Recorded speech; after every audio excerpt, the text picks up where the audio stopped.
Saya bukan dari keluarga yang senang lah. Kiranya dari kecil pun kita orang pun struggle.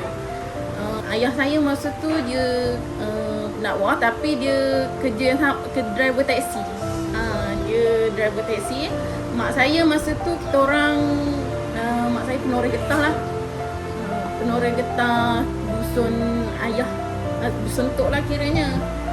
Lepas tu pukul 6 pagi macam tu kita orang pergi butik saham. Lepas tu pukul 4:30 pagi tu memang dah keluar pergi teman mak pergi Noreh, naiklah motor pergi Noreh apa semua tu. Macam masa tu macam apa terfikirlah kan, macam mana lah mak aku ni boleh macam ni hidup sini.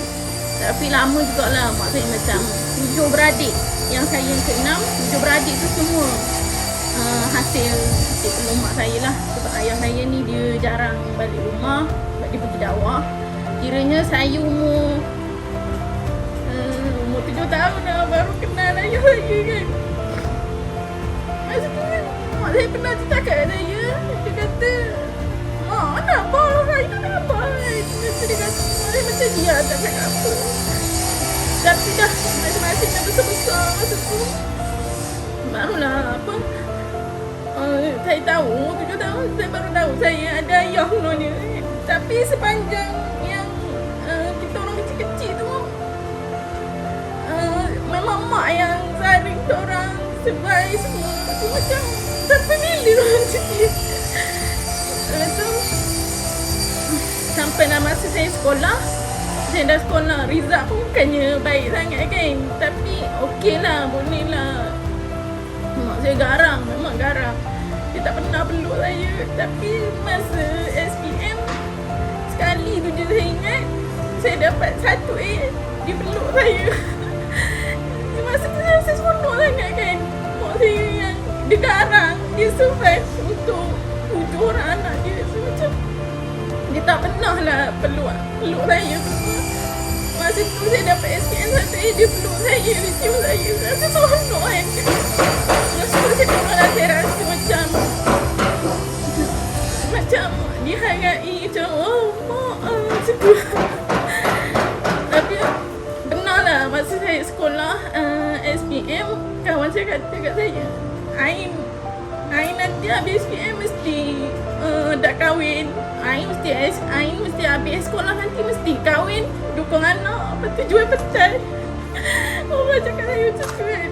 Saya macam rasa tercabar lah. Sehingga hari ni saya ingat kawan saya tu cakap macam tu. Tapi sekarang saya macam tak percaya. Macam kawan-kawan saya yang apa yang dia cakap saya macam tu, dengan apa yang saya ada sekarang, alhamdulillah lah.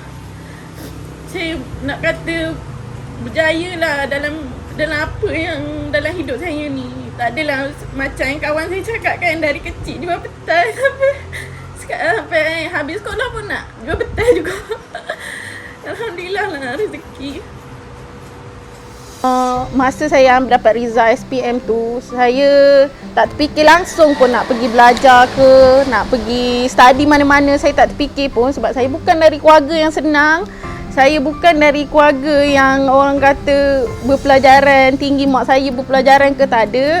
Saya memang dah betul-betul dari keluarga yang susah.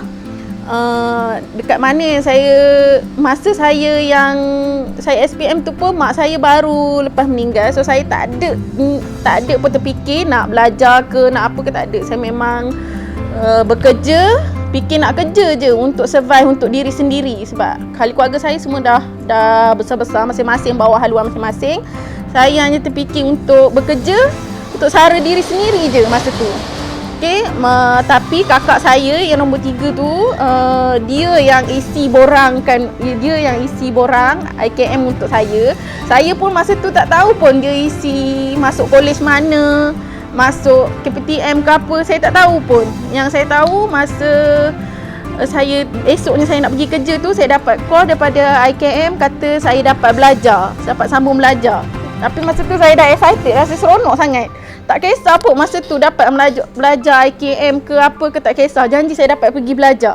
Tapi yang isi borang tu semua 100% kakak saya yang isi. dia yang isi borang, dia yang pilih kos untuk saya. Sebabnya dia pilih upholstery dan hiasan dalaman tu sebabnya saya suka menjahit. Saya boleh menjahit. Sebab tu dia pilih upholstery dan hiasan dalaman. Mula yang kan kos tu kan kakak saya yang pilih. So saya pun saya ingatkan kos tu menjahit. Tapi saya tak tahulah jahit apa.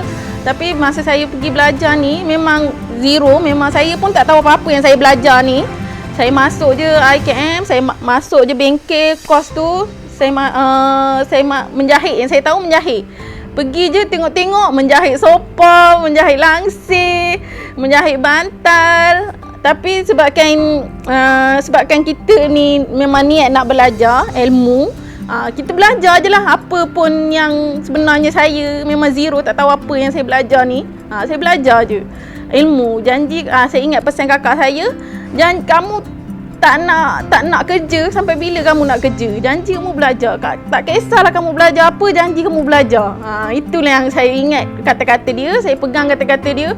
Belajar je lah walaupun benda tu dia semua 100% dia yang pilih. Dari segi kos, dari masuk IKM tu semua dia yang pilih. Okay, masa saya belajar untuk SEM 1, SEM 2, saya dah SEM 1 tu saya tak ada perasaan adalah perasaan nak berhenti sebab apa benda ni kan. Tapi naik SEM 2 saya baru nampak dia punya cabang dia tu. Saya mula design sofa. Saya design sofa, saya hasilkan sofa seketul yang hasil tangan daripada saya sendiri. Dan masa tu saya rasa bangga lah. Wow, sofa aku buat. Lepas tu kan dah rasa seronok tu. Kenapa kita dah hasilkan satu sofa tu, kenapa benda ni tak kita buat terus ke perniagaan kan. Masa tu saya dah terfikir lah, oh boleh juga kan, aku dah ada basic macam ni, boleh lah terus ke next step. Macam tu. Okay, pada saya IKM the best lah. Sebabnya saya bukan dari keluarga yang senang. Masa saya nak masuk belajar tu pun saya fikir saya tak nak pergi belajar sebab mak saya tak ada duit. Tak ada siapa nak support saya belajar. Tapi bila saya masuk dekat IKM ni, kos untuk belajar tu tak macam tempat lain. Saya rasa macam berbaloi apa yang saya belajar, apa yang saya dapat. Saya masuk kat situ, allowance ada, makan ada. So saya rasa berbaloi. Saya cuma pergi belajar, betul-betul pergi belajar dan enjoy belajar hari-hari. Okay, sebabkan saya ni bukan kerja dengan orang boleh, tapi saya suka merubah-rubah. Tapi apa yang dorong saya yang betul-betul nak buat saya berniaga ni, saya memang suka berniaga tapi saya tak tahu nak niaga apa. So dari situ bila saya dah masuk IKM, lepas tu kita pun dah ada kemahiran kita sendiri kan. Kita dah ada ilmu apa semua. Yang suruh saya cuba buat tu ibulah, Puan Normawati. Dia cikgu saya, dia yang memang kamu cubalah buat. Saya tengok awak boleh, awak cuba. Saya macam yelah ibu memandangkan kita sendiri tak ada siapa yang push kita untuk, dia rasa kita boleh buat tapi kita tak yakin. Tapi ada ibu dorong kita untuk kita buat sesuatu, kita rasa macam aku boleh buat. Satu hari tu saya nampak sofa antik orang buang dekat tempat pembuangan sampah. Saya cakap dengan husband saya boleh repair sofa tu bagi cantik, lepas tu jual balik. Saya cakap dengan dia. Lepas tu saya kata, betul ke? Lepas tu jom kita pergi ambil. Kata pergilah ambil. Saya rasa itulah sofa antik yang first saya kutip, saya refurbish balik, saya buat balik yang baru bagi cantik. Lepas tu saya jual balik. Lepas tu gambar-gambar yang saya dah pernah buat, yang saya buat masa tu, saya promote memang cepat je orang nak repair sofa-sofa dia orang tanya memang cepat je. Jadi cabarannya dari segi fizikal dia, saya tenaga kerja, lepas tu management. Tenaga kerja tu bila tak ada orang nak tolong, nak tak nak kau kena bekerja juga. Macam mana pun, apa orang tak datang ke, staff tak datang ke, ini hasil kerja kau kena jalankan juga, tak boleh tinggal. Buat je lah sorang-sorang. Itulah cabaran dia satu. Lepas tu management pun saya yang tak berapa sangat tahu pasal pengurusan benda ni. Saya beli online e-book. Saya beli online e-book, belajarlah dari situ, belajar sendiri buat online e-book tu, pengurusan filing apa semua. Lepas tu dari segi dalaman dia, saya kerja sendiri ni banyak tekanan dari surrounding, macam kalau kita gaduh ke keluarga, lepas tu kena pula staff lagi buat problem, lepas tu kita pula sendiri kat kedai kerja banyak tapi tak ada siapa tolong. Tu memang sampai satu hari tu saya menjerit dekat mesin jahit tu. Kita punya stres tu sampai kita menjerit lah nak buangkan semua tu, lepas tu menangis.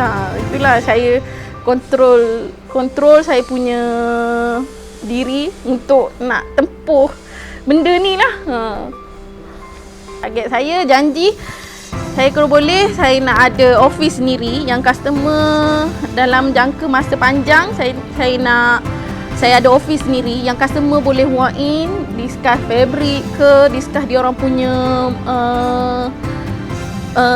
material ke apa semua tu. Saya nak ada tempat yang selesa untuk dia orang, ada office yang ber-aircon.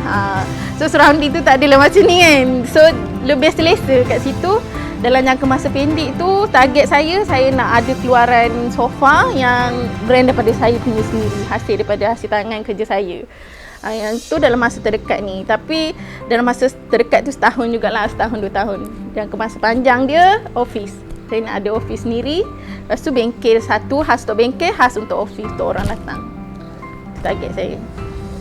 Sebenarnya saya selepas beberapa tahun ni saya dalam perniagaan ni, benda yang paling penting saya nak kepuasan customer, kepuasan pelanggan tu. Sebabnya kadang-kadang kita buat sofa, saya nak dia rasa berbaloi dengan apa yang dia bayar. Dia puas hati dengan apa yang dia pilih dari segi fabric, apa yang dia nak tu dia puas hati. Saya nak capai benda tu. Adalah sebelum ni yang kita pernah dalam perniagaan mesti ada terima komen-komen kan. Ada juga yang tu, benda tu lah yang saya nak perbaiki, yang nak bagi kepuasan kat dia orang, supaya dia orang suka dengan perkhidmatan kita, terima kita punya perkhidmatan, berbaloi dengan apa yang dia bayar. Yang tu saya nak. Okay, firstly banyak membantu saya. Terima kasih dekat kakak saya, dia yang pada mulanya yang kamu pergilah belajar macam mana pun kamu kena belajar. At least kamu ada pengalaman, ada ilmu sikit pun tak apalah. Janji kamu belajar. Dia yang applykan saya IKM, saya masuk. Daripada saya zero pasal upholstery ni, sampai saya ada ilmu, sampai saya ada boleh buka kedai. Punca dari dia. Lepas tu yang push saya juga masa saya nak mengenali dalam bidang perniagaan ni, Puan Nomawati. Dia yang banyak bantu saya, dorong saya, push saya. Ibu tengok kamu boleh buat. Ibu yakin. Cuma kamu kena ada orang yang sentiasa bagi positif, kata-kata semangat. Dialah yang banyak bantu saya masalah, dari segi penyelesaian masalah. Dialah yang banyak bantu saya. Lepas tu dari segi perniagaan yang sekarang ni, macam mana saya boleh terhasilnya bengkel yang sekarang ni, daripada ibu mertua saya, suami saya, ahli keluarga saya pernah rasa surrender, tak nak dah meniaga sebab penat, sakit badan sendiri apa semua, memang tak nak dah.